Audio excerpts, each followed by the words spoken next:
এইখানে আসছি তুষারের কাজের জন্য। ওইখানে ওই ভাইয়ের কিছু ভিডিও ক্লিপস নেবে। তুষারের বাইক যেইটা এতদিন যুদ্ধ করে চোরের থেকে নিয়ে আসছে, চোর চুরি করে নিয়ে গেছিলো সেই টাঙ্গাইলে। ওই টাঙ্গাইল থেকে পুলিশের অভিযান দিয়ে যা অনেক কিছু করছে, অনেক কিছু করার পর আল্লাহর অশেষ রহমতে পুলিশের সহায়তায় আর কিছু ব্লগার আছে তাদের সহযোগিতায় বাইকটা শেষমেশ আমরা উদ্ধার করতে পারছি। তো এই সেই বাইক।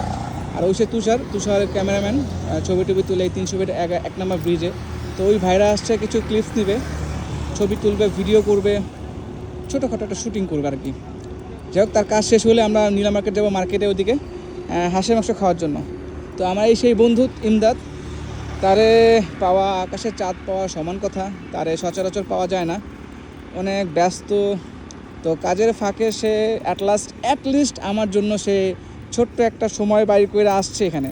সে কিন্তু থাকে এই দিয়াবাড়ি থেকে, আমি থাকি এয়ারপোর্টে, তারপরেও তার সময় হয় না আমার সাথে দেখা করার জন্য।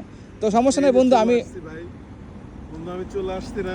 হ্যাঁ না পাইছি, বুঝা পাইছি। হ্যাঁ থ্যাংক ইউ বন্ধু। এরকম করে একবার আসলে হইব না, আবারও আসতে হইব, আবারও আসতে হইব। একবারে কি হইব, এইটা সান্ত্বনা, এই সান্ত্বনা মানি না। সান্ত্বনা প্রতি সপ্তাহে হ্যাঁ দুইবার করে, একবার করে, ঠিক আছে। থ্যাংক ইউ আরেকবার গোলাম মিল, আরেকবার আচ্ছা ঠিক আছে, থ্যাংক ইউ।